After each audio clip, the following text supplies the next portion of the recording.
Oke. Bila keterangan menabi kita keluarga penjen kan sekoni ada sebagai. Oke. Bila keluarga nikah berlipat sebagai. Nikah napa dalam berjemaah napa munfarid maka bibinya. Ayo. Sekali nak. Barusan ditanyakan bagaimana ini barusan sholat Kiai. Sholatnya orang yang sudah kawin, sudah nikahan, itu katanya lebih banyak pahalanya daripada orang yang belum. Apakah cuma sholat atau ibadah yang lain? Pertama, sebelum saya membahas ini, jadi Rasulullah ini nggak suka kepada orang yang jomblo. Sekarang ini jomblo ada komunitasnya, jomblo hijrah, apalagi apa komunitasnya jomblo ini, jomblo apa gak tahu saya jomblo. Sing penting jomblo ini adalah orang yang nggak disukai oleh Rasulullah. Bahkan Rasulullah bersabda, syiraru amwatikum a'zabukum. Paling jeleknya orang mati ini orang yang masih jomblo. Jadi orang jomblo main sepeda motor tabrakan mati. Wah, ini orang yang paling coba nih kan itunya. Jadi orang Islam paling jelek kayak gini nih. Dia apa? Dia mati dalam keadaan jomblo. Loh makanya Rasulullah ini sallallahu alaihi wasallam, ini salah kaprah sebab saya sampaikan ini sebab ini salah kaprah. Ada orang mempunyai asumsi kawin ini sunnahnya umur 25 tahun. Ya kan? Ada asumsi kawin ini umur 25 tahun. Saya cari dalam kitab ini nggak ada yang mengatakan sunnah kawin umur 25 tahun. Loh, ada Kiai. Rasulullah kawin umur 25 tahun. Begini, Rasulullah umur 25 tahun waktu kawin dengan waktu nikah dengan Sayyidatina Khadijah sudah menjadi rasul apa belum? Belum. Rasulullah diangkat menjadi rasul umur 40 tahun. Sedangkan kita mengikuti Nabi Muhammad setelah beliau menjadi rasul. Paham? Kita ini kalau kita mau mengikuti Nabi Muhammad sebelum menjadi rasul, maka kita dianjurkan kalau punya anak disusui oleh tetangga, nggak disusui oleh ibunya sendiri. Tapi nggak ada dalam kitab seperti ini. Nah, kenapa? Lah Rasulullah siapa yang menyusui? Yang menyusui pertama kali ibunya, kemudian Suwaibah, kemudian Sayyidatuna Halimatus Sa'diyah, dan perempuan satunya lagi. Jadi kita kalau pakai metode yang disampaikan barusan, berarti apa? Berarti kita disunahkan kalau punya anak disusui oleh ibunya pertama kali sebentar, kemudian dikasih ke tetangga untuk disusui. Bukan seperti itu. Enggak ada yang mengatakan seperti itu. Disunahkan umur 11 tahun untuk berdagang. Kenapa? Kok ada seperti itu? Iya, Rasulullah waktu umur 12 tahun sudah berdagang bersama pamannya Sayyiduna bersama pamannya Abu Thalib ke Syam. Apakah ada yang mengatakan umur 12 tahun dianjurkan untuk berdagang? Enggak ada. Jadi kawin ini kapan sunnahnya? Kawin ini sunnahnya dianjurkan kalau dia sudah mampu, satu. Kedua, kalau dia sudah banyak bermaksiat. Takut dikhawatirkan bermaksiat, maka sekarang dia wajib. Lah, kalau orang tuanya sudah tahu kok anaknya pacaran, mak kita pekabit. Kita ndik lakoh. Apa bedanya pacaran? Lowong pacaran tiap hari belikan pulsa untuk pacarnya. Kenapa kalau dia pacaran mampu, kalau kawin nggak mampu? Kenapa kalau kalau dia pacaran didukung oleh orang tuanya, sedangkan kalau kawin nggak didukung oleh orang tuanya? Kalau pacaran orang tuanya yang masih bayarin, kalau kawin orang tuanya mau lepas tangan. Jadi syiraru amwatikum, paling jeleknya orang ini kalau mati dalam keadaan jomblo, belum kawin. Satu. Kedua, jadi ada orang ini ceritanya ada namanya sahabat namanya Uqafah. Ada Uqafah masuk ke majelisnya Rasulullah SAW. Rasulullah tahu dari mata hatinya, tahu perbuatan Uqafah ini. Padahal dia sahabat lah ya. Ditanya, ya Uqafah, hal tazawwaj? Sudah kawin belum ya Uqafah? Belum ya Rasulullah. Wa anta musirun bi khair. Artinya kamu ini nggak punya penyakit kan? Belum. Nggak ya Rasulullah, saya nggak punya penyakit. Idzan anta min ikhwani syayatin, berarti engkau ini saudaranya setan. Rasulullah kemudian bersabda, rakaatani minal mutazawwid khairun min alfi rakaatan min ghairi mutazawwid. Alfi au sab'in. Ya. Jadi lebih baik 2 rakaat lebih baik daripada 1000 rakaatnya orang yang belum kawin atau orang yang masih jomblo. Sekarang ini bahasanya masih jomblo. Apakah cuma sholat? kalau sudah sholat lebih unggul, pasti yang lain juga lebih unggul. Karena pondasi dari ibadah, pondasi dari agama adalah sholat. Jadi kalau sholatnya sudah lebih unggul, makanya kalau ada 3 orang, ada macam-macam golongan. Saya mau sebutkan 3 orang. 3 orang ini nggak diterima oleh Allah Subhanahu Wa Taala sholatnya. Salah satu la turfa'u sholatuhum fawqa ru'usihim shibra. Ada 3 orang yang dibenci oleh Allah Subhanahu Wa Taala sampai sholatnya nggak terima. Tapi kadang-kadang orang tersebut ditakdirkan oleh Allah untuk nggak sholat karena Allah benci. Jadi Allah Subhanahu Wa Taala kasih di hatinya dia malas untuk sholat. Kalaupun sholat dia akan tidak diterima oleh Allah Subhanahu Wa Taala. 3 orang ini adalah al-imam, yakrahum qaumuhum. Kalau ada pemimpin dibenci oleh rakyatnya.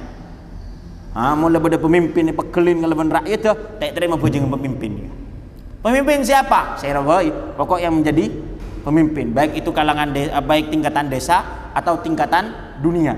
Ini kalau tingkatan presiden lagi, tapi di atasnya presiden ada, di atasnya presiden ada lagi. Kalau ada pemimpin enggak disenangi oleh rakyatnya, maka dia akan tidak terima oleh Allah Subhanahu Wa Taala salatnya. Kedua, imratun batat wa zawjuha baghidun alaiha. Kalau ada perempuan dia ini dimarahi oleh suaminya, tapi karena salahnya istri tersebut, bukan karena salah lelaki. Kan barusan sudah disebutkan ada memang lelaki ini wataknya keras sehingga sedikit-sedikit salah, enggak, tapi karena memang ada perempuan ini dimarahi oleh suaminya. Contoh, saya agak vulgar sedikit, tapi ini sebagai biar lebih paham. Ada seorang laki-laki, ada seorang suami mengajak istrinya untuk berhubungan, tapi istrinya lagi malas, lagi ngantuk, atau lagi gak mood, atau lagi apa.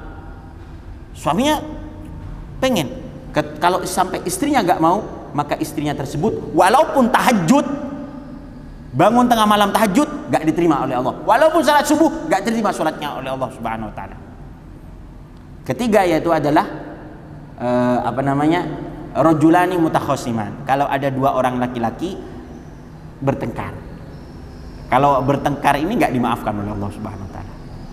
Makanya Rasulullah Sallallahu Alaihi Wasallam bersabda, Inna Allah yattali'u ala kulli mu'min fi yaumal isnin fayaghfir lahum illa rajulani mutakhasiman atau rajulan bainahuma baghdha wa tabaghud.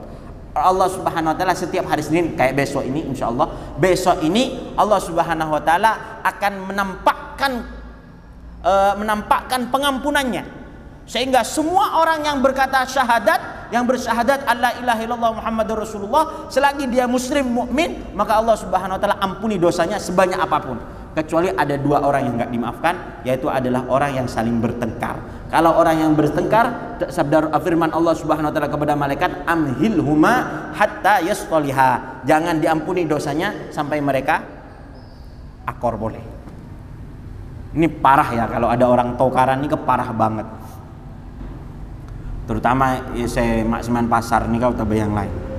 Jadi ini orang tersebut tidak diterima sholatnya. Kalau sudah tidak diterima sholatnya, maka semua amal ibadahnya jelas gak diterima. Puasanya gak diterima, sedekahnya gak diterima, maulidnya gak diterima, tahlilnya gak diterima. Kenapa? Karena sholatnya sudah gak diterima, apalagi yang lain. Nah, sama seperti barusan, kalau sudah sholatnya lebih baik, maka semuanya akan lebih baik. Itu seperti itu. Kak Dito yang saya bisa sampaikan, ada lagi? Guru kurang dilatih masalah pemimpin yang dibenci oleh rakyatnya, otomatis ibadahnya diterima, itu menyangkut 100% apa 50%? Enggak. Jadi di syarah hadis di sini semua pemimpin ini mesti dibenci oleh rakyatnya. Enggak ada pemimpin yang enggak dibenci oleh rakyatnya. Tapi dibencinya itu kenapa? Gitu. Kalau dibencinya contohnya karena korupsi, diktator, nah, kayak gini-gini nih yang enggak dimaafkan enggak diterima oleh Allah Subhanahu Wa Taala.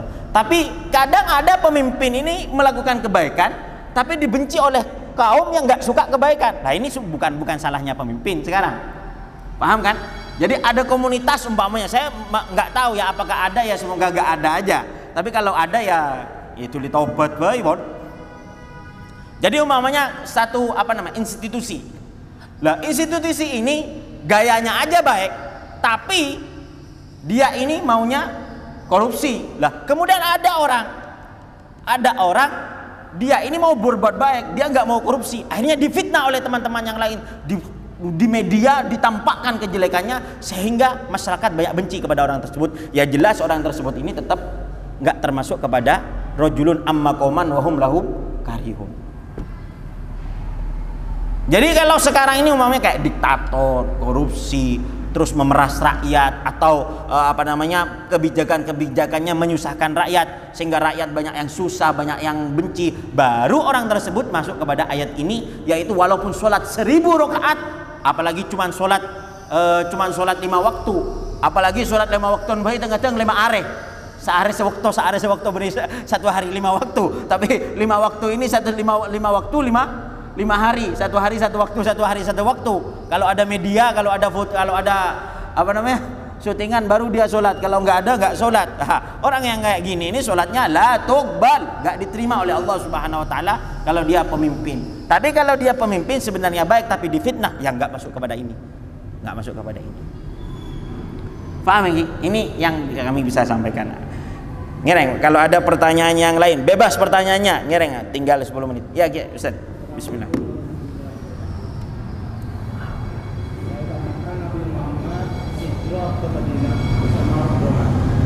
Terus yang melanjutkan penyiaran Islam di Mekah siapa?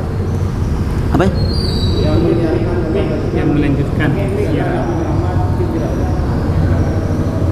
waktu nakah Nabi pada Madinah pasti ada lagi Mekah perjuangan di Mekah. Gimana? Nabi Muhammad hijrah ke Madinah bersama rombongan. Iya. Terus selanjutnya juga orang Mekah siapa yang menyiarkan agama Islam? Yang juga ke Mekah, oke. Iya. Setelah ditinggalan oleh Gini, Masya Allah, ada pertanyaan setelah Rasulullah pindah ke Madinah, siapa yang melanjutkan dakwah di Mekah ini? Di sana masih ada beberapa sahabat yang dipenjara oleh ayahnya, kayak Abu Jandal bin Utsbah. Ini termasuk orang yang dipenjara oleh ayahnya, Utsbah bin Abi Rabi'ah. Jadi ada beberapa sahabat yang dipenjara.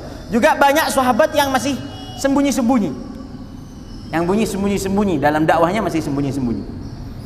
Jadi orang yang sembunyi-sembunyi ini dia tidak menampakkan keislamannya, tapi dia Islam, dia sembunyi-sembunyi. Lah, orang yang ini nih yang melanjutkan dakwahnya di Mekah, walaupun tidak aktif, hampir pasif lah dakwah di Mekah ini setelah ditinggalkan oleh Rasulullah SAW, tapi masih ada. Cuman ya geraknya nggak terlalu nampak, juga nggak terlalu cepat. Itu dakwahnya Rasulullah di Mekah ketika ditinggal oleh beliau sendiri ke Madinah. Baru setelah Rasulullah SAW pindah ke Madinah setelah 8 tahun Rasulullah pindah ke Madinah, kemudian Rasulullah kembali lagi ke Mekah untuk menyebarkan agama Islam di Mekah secara aktif, secara terbuka. Setelah 8 tahun, dan di sana Rasulullah SAW ke Mekah menyebarkan agama Islam, dan di sana baru dakwah Islam, pergerakan Islam mulai aktif kembali. Seperti itu. Setelah 8 tahun ya, setelah 8 tahun. Di sini perlu ada pelajaran. Pelajaran yang sangat penting. Di waktu Rasulullah SAW pindah ke Madinah dan meninggalkan Mekah,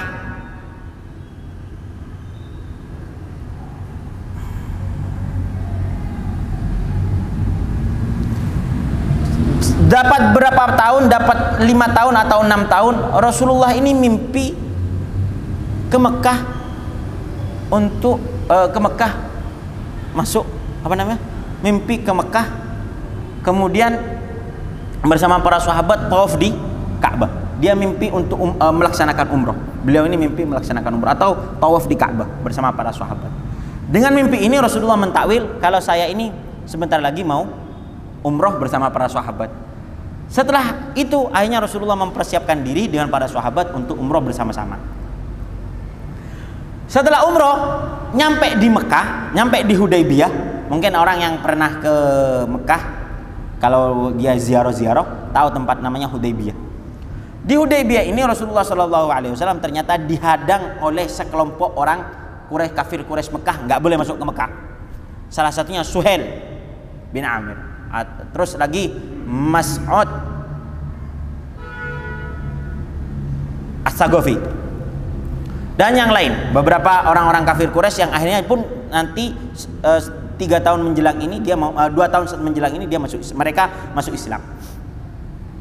Suhail bin Amir ini menghadang Rasulullah SAW di Hudaybiyah. Rasulullah gak boleh masuk ke Mekah. Kalau mau masuk Mekah harus ada perjanjian. Perjanjiannya secara zahir merugikan agama Islam. Ini yang dikatakan yang dikatakan Sulh Hudaybiyah, perdamaian dalam Hudaybiyah. Salah satu poinnya ya memang kayaknya merugikan agama Islam gitu. Rasulullah Muhammad dan para sahabatnya nggak boleh masuk ke Mekah tahun ini. Kalau mau umroh tahun depan itu pun 3 hari di Mekah, nggak boleh lama-lama. Terus ada perjanjian, kalau ada orang Muslim dari Mekah pindah ke Madinah suruh kembalikan, nggak boleh dibalikan lagi ke Mekah. Nggak boleh diam di Madinah, harus balikan lagi ke Mekah. Kalau ada orang orang mukmin dari Madinah mau ke Mekah, ya terserah ahlu Mekah. Kalau mau dikembalikan, mau didiamkan di Mekah ya terserah. Rugi nggak orang Islam kayak gini? Rugi. Kalau ada sahabat yang dipenjara di Mekah, kemudian dia lari ke Madinah dengan Rasulullah, harus dikembalikan ke Mekah. Toleh tangke. Kalau ada sahabat yang dari Mekah ke Madinah, terserah orang Mekah. Kalau mau dikembalikan ya kembalikan, kalau mau dipenjara di Mekah ya harus dipenjara di Mekah. Kemudian janjinya lagi gak boleh ada perang. Beberapa tahun gak boleh, 10 tahun atau lebih gak boleh ada perang di antara Rasulullah dengan para orang-orang kafir Quraisy.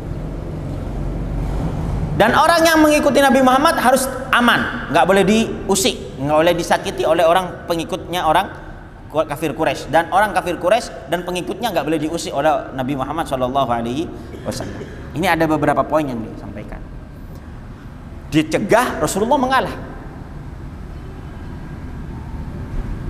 La khuttatan yu'azzam fiha baitullah la fa'alt aw la amiltu. Kalau dia ini mau membuat program untuk demi menjaga kehormatan, ini sabda Rasulullah ya tentang orang-orang kafir Quraisy. Kalau orang-orang kafir Quraisy ini mau melakukan program demi menjaga kehormatan Baitullah, saya akan terima. Demi Baitullah saya akan terima. Jadi walaupun Rasulullah ini mau masuk ke Mekah, tapi karena takut ada pertumpahan darah di Mekah, Rasulullah mengalah. Karena demi menjaga keagungan dan kemuliaan kota Mekah. Setelah Rasulullah SAW mau balik, Sayyidina Umar ini hatinya masih gak terima. Kenapa kok Rasulullah ini mengalah kepada orang-orang kafir ini? Akhirnya Rasulullah Sayyidina Umar ini berkata kepada Rasulullah, ya Rasulullah, anahnu fi haq, bukankah kita ini betul sedangkan mereka salah? Naam ya Umar, mereka salah dan kita betul. Akutlana fil jannah, bukankah kita ini orang yang dibunuh di antara kita ini berada di surga ya Rasulullah? Naam ya Umar. Loh, kalau seperti ini kenapa kita gak perang aja ya Rasulullah dengan mereka? Bukankah kita ini? Jadi pada waktu itu perang diperbolehkan, bahkan dianjurkan. Tapi pada waktu itu Rasulullah lebih memilih mengalah, bukan untuk berperang. Padahal waktu itu sahabat sudah banyak sahabat banyak mengikuti Rasulullah SAW. Tapi Rasulullah pada waktu itu bahkan lebih memilih perdamaian daripada peperangan. Walaupun Rasulullah dalam keadaan benar dan orang yang terbunuh dalam peperangan di zaman Rasulullah jelas-jelas masuk surga, jelas-jelas syahid sudah. Tapi apa kata Rasulullah? Apa sabda Rasulullah SAW? Nahnu qaumun, nahnu abdun, innama nahnu abdun ma'mur. Kita ini hanya hambanya Allah yang diperintah oleh Allah Subhanahu wa ta'ala. Kalau Allah menyuruh saya mengalah. Kalau Allah menyuruh saya perang, untuk perang. Loh, bukankah ajunan mimpi ya Rasulullah? Bukankah engkau sudah mimpi kalau kita ini bersama para sahabat, kalau engkau dan para sahabatnya umrah, tawaf? Apa sabda Rasulullah? Apakah saya berkata mau tawaf mau umrah tahun ini? Enggak. Saya bermimpi untuk tawaf, tapi gak harus tahun ini, mungkin tahun depan dan mungkin tahun-tahun selanjutnya. Ini menunjukkan kepada kita apa? Mengajarkan kepada kita ini jangan keburu-buru terhadap janjinya Allah Subhanahu wa taala. Janji Allah pasti datang, tapi bukan tergantung kehendak kita, tapi kehendak Allah Subhanahu wa taala. Katanya surah Allah Subhanahu wa taala kalau kita berdoa akan diberi. Mana kok enggak diberi-beri? Kok enggak diberi? Kok enggak ada yang diberi, yang dijanjikan oleh Allah Subhanahu wa taala? Katanya kalau mengamalkan ini bisa gini, kalau mengamalkan ini seperti ini. Kenapa kok saya masih dalam keadaan miskin? Katanya orang berjamaah enak sholatnya. Kenapa saya kok gak enak berjamaah? Kok sudah berjamaah kok masih sempit aja pekerjaan saya?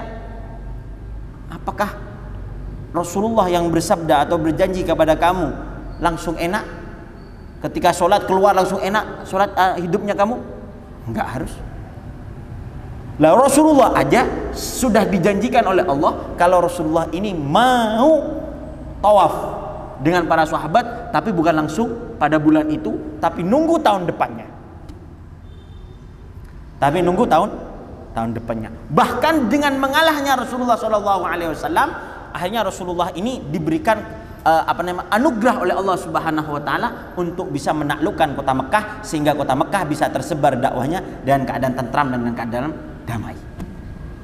Ini sekilas ceritanya Rasulullah SAW dalam penaklukan Mekah, yang asalnya dakwah di Mekah setelah ditinggalkan Rasulullah masih sembunyi-sembunyi, tapi setelah Rasulullah balik setelah Rasulullah berada di Madinah dan dapat 6 tahun, dan setelahnya itu baru 8 tahun, baru 2 tahun setelahnya itu baru Rasulullah SAW bisa menaklukkan Mekah, sehingga dakwah di Mekah aktif secara bersamaan dan secara baik. Itu seperti itu.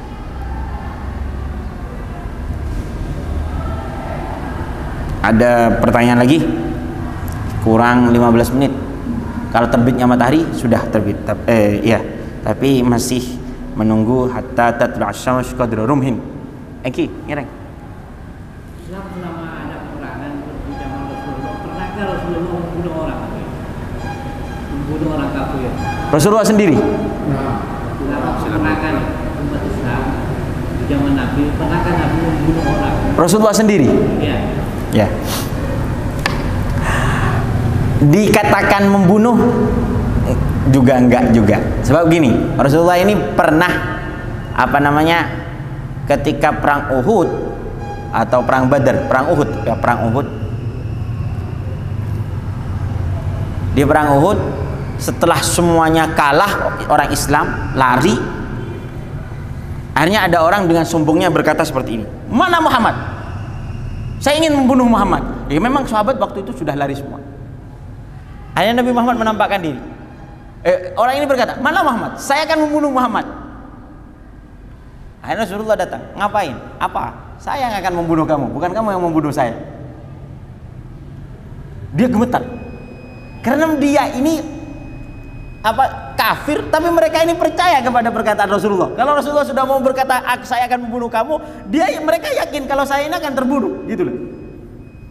Akhirnya Rasulullah datang karena gemetar. Akhirnya dengan Rasulullah cuma diambilkan pisau, dilukai sedikit, kasih luka sedikit, kayak beset, kayak ada apa? Benih pas loka sepi, saya nggak beset. Oh ini beset sih. Kenapa bahasa Indonesia beset? Tergores saja sedikit, cuman kayak bukan kayak orang jatuh atau kayak kena sedikit aja, darahnya nggak banyak. Lah orang ini merasa sakit, sakit, sehingga dia ini pulang.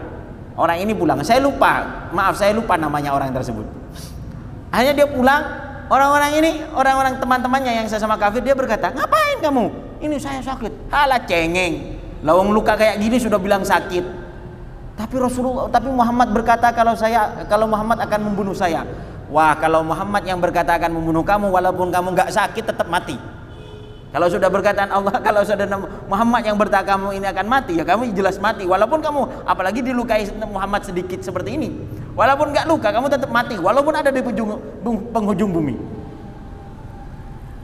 Ternyata orang ini walaupun lukanya sedikit, dia sakit, lebih sakit daripada ditusuk, sehingga dia ini mati dalam keadaan kesakitan. Lah ini ada sebagian ulama mengatakan ini ya termasuk salah satu orang yang dibunuh oleh Rasulullah. Tapi ada orang yang mengatakan iya ini bukan dibunuh, malah cuma dilukai. Ulama melihat dari segi satu, dari segi satunya ada yang mengatakan Rasulullah membunuh, ya ini kejadiannya. Ada juga yang mengatakan dia bunuh. Tapi seperti ini ya, jangan dikatakan Rasulullah ini teroris lah, bahasa kasarnya teroris atau keras dalam menegakkan Islam. Dan jangan mengatakan penyebaran agama Arab ini yang perlu diklarifikasi. Ada sebagian ulama tokoh berkata, saya nggak tahu kenapa kok berkata seperti ini, saya juga nggak ngerti. Penyebaran agama Islam di Indonesia itu lebih baik daripada penyebaran agama Islam di Mekah, di Arab. Kenapa? Di Indonesia secara damai, di Arab penuh dengan kekejaman. Wah, saya mau berkata, siapa yang dimaksud kejam? Siapa yang dimaksud kejam dengan kamu? Kalau yang dimaksud damai dengan kamu Wali Songo, terus yang dimaksud kejam Rasulullah, lebih damai mana Nabi Muhammad dengan Wali Songo? Rahmatnya Wali Songo, rasa belas kasihnya Wali Songo dibandingkan belas kasihnya Nabi Muhammad, nggak ada apa-apanya. Dan bahkan kalau nggak ada Nabi Muhammad, nggak ada Wali Songo, dan nggak ada belas kasihnya Wali Songo. Loh, buktinya di Mekah kan dengan peperangan, sedangkan di Indonesia dengan perdamaian. Nanti dulu, lihat sejarah Indonesia lebih banyak lagi. Apakah Wali Songo ada peperangan? Ada. Di zamannya Rasulullah, di zaman Wali Songo ada peperangan. Kata siapa ada peperangan? Baca atlas sejarah para Wali Songo yang ditulis oleh ulama di Jawa Tengah. Ada beberapa kitab tentang masalah Wali Songo dan juga sejarah-sejarah. Memang ada terbukti kalau Wali Songo pernah melakukan peperangan juga. Tapi kan para Wali Songo elegan, Wali Songo ini dengan kultur, dengan budaya. Ya, para Wali Songo dengan kultur, tapi Wali Songo 9, nggak semuanya. Saya membaca sejarah, cuma 3 Wali Songo ini yang mengikuti dengan budaya, yaitu adalah Sunan Kalijogo, Sunan Kalijogo, terus Sunan Muria dan ada satu lagi Al-Faqih, saya lupa. Ini memang dakwahnya dengan kayak tembang, kayak lagu. Ada Wali Songo ini dakwahnya dengan cimat. Cimat nih kah? Dukun. Jadi ada kiai di Indonesia sekarang suka dukun. Bukan suka dukun gitu ya. Artinya ada orang sakit ke kiai, dengan kiai ini diberi amalan, doa, syahadat, apa seperti itu. Itu ada juga dakwahnya Wali Songo. Yaitu Sunan kalau nggak salah sampai di Cirebon ini Sunan Gunung Jati ya. Sunan Gunung Jati. Ada Wali Songo ini lebih suka dalam mengajar terus sudah. Siapa? Sunan Ampel. Sunan Ampel ini dakwahnya lebih banyak ke pesantren. Sunan Ampel ini. Ada yang tegas, nggak bisa niku-niku. Sunan Kudus. Kalau sudah haram, nggak bisa. Kalau ni sekoni, nggak bisa. Haram, sudah tegas. Itu Sunan Kudus. Nah, bermacam-macam metode Wali Songo ini, begitu juga bermacam-macam metode ulama zaman sekarang. Cuman perbedaannya dulu Wali Songo 9 dengan cara masing-masing mereka kompak, mereka rukun, mereka sering komunikasi. Lah, sedangkan kita dengan cara-cara kita masing-masing menyalahkan satu sama lain. Lah, kenapa kok saya dakwah bicara seperti ini? Barusan menyinggung masalah peperangan di zamannya Rasulullah Shallallahu Alaihi Wasallam. Jadi di zaman Rasulullah Shallallahu Alaihi Wasallam, walaupun terjadi peperangan, tapi penuh kasih sayang, penuh rahmat, dan penuh belas kasih. Buktinya apa? Perempuan barusan yang saya ceritakan ini bukan perempuan Muslim loh ya, perempuan kafir dia. Perempuan kafir ketika dia ini perang orang Muslim, dia berperang melawan orang Muslim, dia kehilangan anak. Ternyata anaknya siapa yang nolong? Orang Muslim. Ketika selesai ketika selesai peperangan, perempuan ini nggak langsung pulang, tapi mencari anaknya. Ternyata anaknya ada di mana? Ada di pangkuannya orang Muslim. Kenapa nggak dibunuh? Dan Rasulullah pun bersabda, kalau perempuan ini sangat sayang kepada anaknya, tapi Allah lebih sayang kepada kita daripada sayangnya anak ini kepada. Yang kami sampaikan barusan ini bukan muslimah, bukan perempuan Muslim, ini perempuan kafir ini. berada di tengah barisan muslim, nggak dibunuh perempuan ini. Jadi peperangan ini bukan pas peperangan tang ceteng, tapi Rasulullah peperangan memusuhi, bukan memusuhi orang, tapi memusuhi apa? Memusuhi kekafiran, memusuhi kedzaliman, memusuhi kekejian. Karena di sana orang kafir identik dengan orang-orang zalim, orang-orang yang diktator kayak di Faris dan Rum. Jadi Rasulullah ingin mendebarkan dakwah di Faris Rum bukan cuma semata Islam, tapi ingin membasmi kedzaliman terhadap rakyat jelita. Ini yang dilaksanakan oleh Rasulullah SAW kalau membaca sejarah secara komplit. Makanya kalau dalam kitab-kitab yang lebih besar, sejarah ini nggak dipotong mulai dari kelahiran Rasulullah, tapi mereka ini menceritakan para ulama kayak seperti Ar-Rahiqul Mahtum, kayak kitab At-Tarikh punyanya Al-Imam Al-Bukhari dan yang lain. Ini menceritakan keadaan sebelum zamannya Rasulullah. Jadi supaya nyambung kenapa Rasulullah ini memerangi mereka, kenapa Rasulullah ini berdakwah kepada mereka, bagaimana caranya Rasulullah berdakwah kepada mereka. Jadi kita ini diceritakan sejarah sebelum adanya Nabi Muhammad. Keadaan seperti ini baru kita mengetahui kenapa Rasulullah kok berdakwah dengan pedang, kenapa kadang Rasulullah berdakwah dengan santun, kenapa kadang Rasulullah berdakwah dengan dialog, bahkan Rasulullah pernah berdakwah dengan keadaan silat, cara bersilat. Waktu itu silat ini kadang-kadang ke media dakwah. Ada sahabat namanya, ada orang di sana Quran jago sira'ah. Ada jago sira'ah, jago semakin jago tinju atau jago silat. Pendekar. Apa kata Rasulullah? Ara'aita law saratu kata dukhulul Islam. Bagaimana kalau saya bisa mengalahkan kamu? Apakah kamu mau masuk Islam? Ya, saya mau masuk Islam.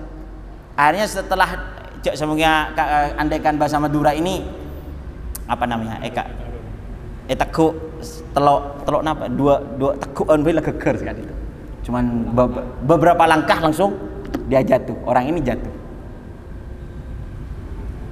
Bagaimana? Mau masuk Islam? Oh, nanti dulu. Ulang. Saya belum siap barusan. Setelah dia mau sudah siap tarung, siap. Langsung diambil oleh Rasulullah.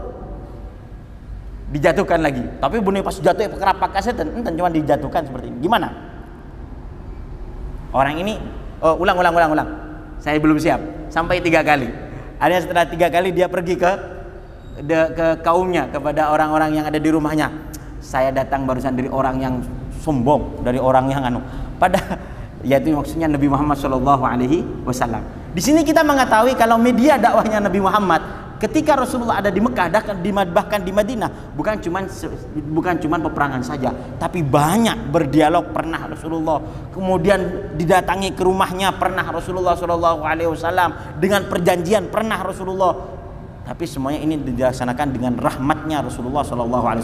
Rasulullah tidak pernah benci kepada zat, kepada individu, tapi Rasulullah benci kepada ketidakadilan dan kebencian dan kedzaliman yang ada dalam diri orang tersebut. Contohnya, banyak orang-orang Madinah, banyak orang-orang Yahudi ini ada di zaman Rasulullah, bahkan Rasulullah setelah wafat. Bahkan Rasulullah SAW tufiya, wafat wa dir'uhu marhunatun indal Yahudi. Pada waktu itu Rasulullah masih punya hutang kepada orang Yahudi dan alat perangnya digadaikan kepada orang Yahudi.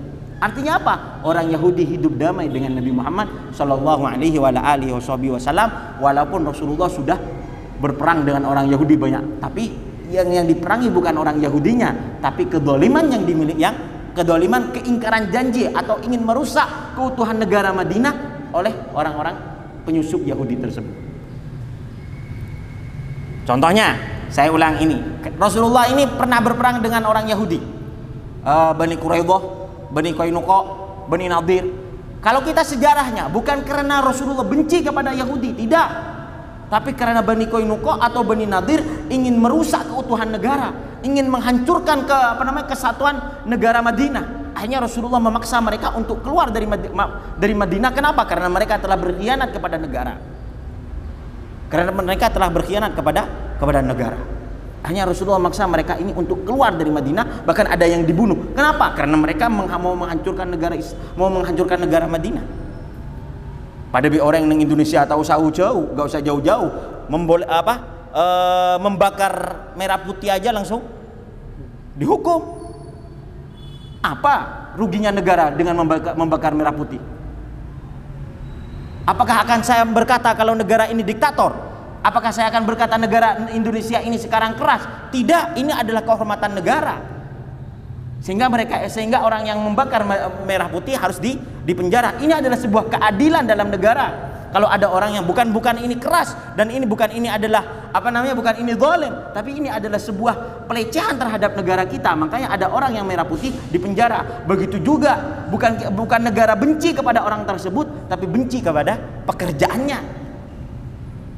Di zaman Rasulullah juga ada tahanan, juga ada penjara, bukan karena benci kepada orangnya, tapi benci kepada kezaliman dan kekerasan orang tersebut.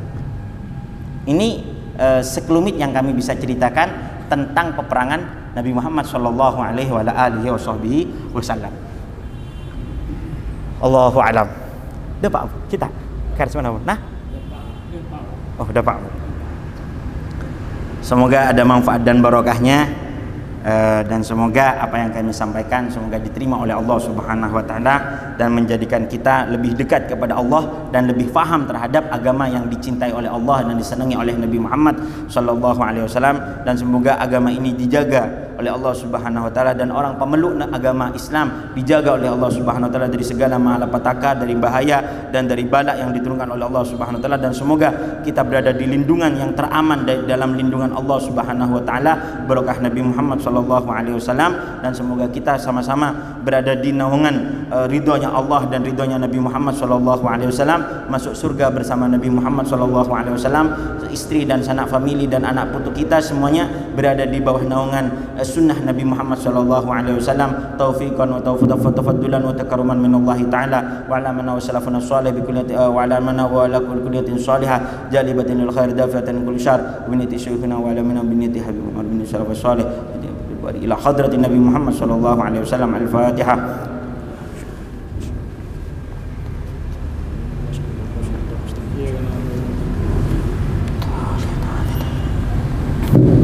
Mari kita sholat 2 rakaat haji bersama-sama.